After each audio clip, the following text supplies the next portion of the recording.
ஓம் சாய்ராம்.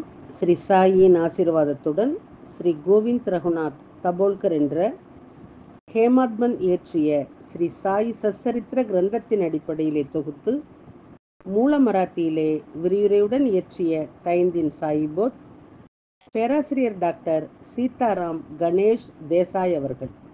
இந்த நூலின் தமிழ் மொழிபெயர்ப்பு ஸ்ரீ சாயின் தினசரி ஞான போதனை தொகுத்து வழங்குபவர் டி.ஆர். மாதவன் அவர்கள். பிரார்த்தனை. சமர்த்த சாயி, இச்சிறு மந்திரம் புனிதமான ஜெயமருளும் மந்திரம். இது இனிய பக்த பாவ மோக்ஷ சூத்திரம். அவரது புனித வாழ்க்கை வரலாறு மதுரம்.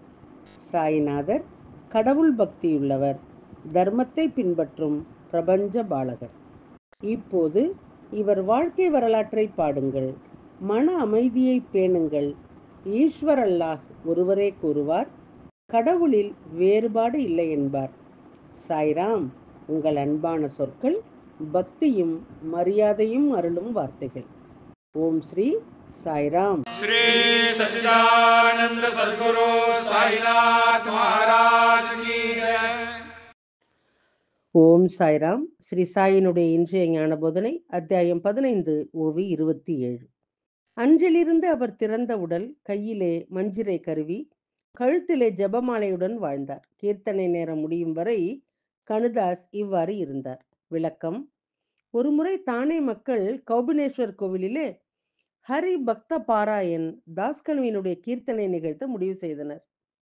காவடியிலே விருப்பம் இல்லாமல் கணுதாஸ் அங்கு கீர்த்தனை செய்ய ஒப்புக்கொண்டார். அவர்களின் உடல்கள் வெளிப்பட்டன. அவர் தலையிலே தலைப்பாக இல்லை. அவர் ஒரு வெள்ளை உடை அணிந்திருந்தார். இருப்பினும் கீர்த்தனையிலே ஏராளமான கேட்போர் கலந்து கொண்டனர். கணுதாசினுடைய உடைக்கு பின்னால் உள்ள கதை சுவாரஸ்யமானது. ஒரு காலத்திலே ஷீரடியிலே கணுதாசி பற்றிய ஒரு கதை பிரபலமாக இருந்தது. அவர் ஒரு அங்கி, அங்கவஸ்திரம் மற்றும் தலைப்பாகை அணிந்து சென்றார். அவர் ஆச்சாரப்படி மகிழ்ச்சியுடன் பாபாவை வரவேற்க சென்றார். பாபா, அரே, நீ ஒரு மணமகனைப் போல உடை அணிந்திருக்கின்றாய். ஹே, நீ எங்கே போகின்றாய்? இப்படிப்பட்ட ஆடைகளை அணிந்து கொண்டிருக்கின்றாய் என்றார். இதற்கு தாஸ்கனு, நான் கீர்த்தனை செய்ய போகின்றேன் என்றார்.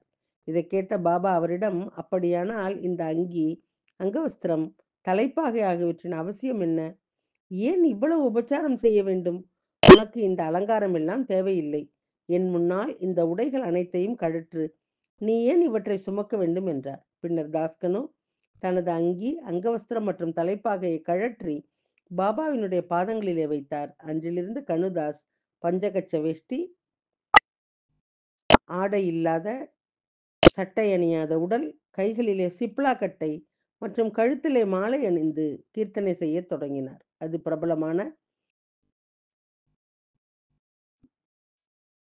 அது பிரபலமான நம்பிக்கைக்கு எதிராக சென்றாலும் முன்மாதிரி மிகவும் நன்றாக இருந்தது. இந்த பாதை நாரதர் காலத்திலிருந்தே பிரபலமானது. கீர்த்தனாக்காரனிடம் நாரதரின் மூலஸ்தலமாகும். ஹரிதாஸ் வெளிப்புற பட்டங்களோ பதவியோ வேண்டாம், உன் தூய்மையே அவரது குறிக்கோள். நாரதர் எப்போதும் ஹரியை தியானித்து உடலின் கீழ்ப்பகுதியை மட்டும் ஒரு முக்காட்டால் மூடி சிப்லா கட்டை மற்றும் வீணை வாசித்துக் கொண்டே நாராயணா நாராயணா என்று உச்சரிப்பார்.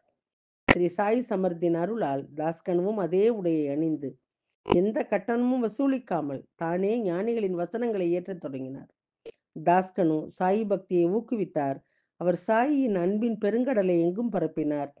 ஸ்ரீ சாய் பாபா ஸ்ரீ தாஸ்கனு மூலம் புனித இலக்கியத்தை ஏற்றச் செய்தார். ஸ்ரீ சாயி பக்தியை பரப்புவதிலே ஸ்ரீ தாஸ்கனுவின் பணி மகத்தானது. மேலும் ஸ்ரீ பாபாவின் சமாதிக்கு பிறகும் அவர் ஸ்ரீ சாய் சன்ஸ்தானை பராமரித்து வருவது வரலாற்று சிறப்பு மிக்கது. ஸ்ரீ தாஸ்கனுவினுடைய பக்தியும் கருணையும் அவரது ஸ்ரீ சாயி கீர்த்தனையில் தெளிவாக தெரிகின்றது.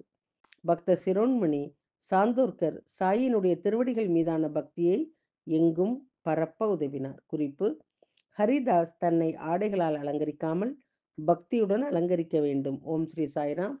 ஸ்ரீ சாயினுடைய தினசரி மற்றொரு ஞான போதனை அடுத்த தொடரிலே கேட்கலாம். சாயியை பணிவோம். சாந்தி நிலவட்டும். ஓம் சாய்ராம்.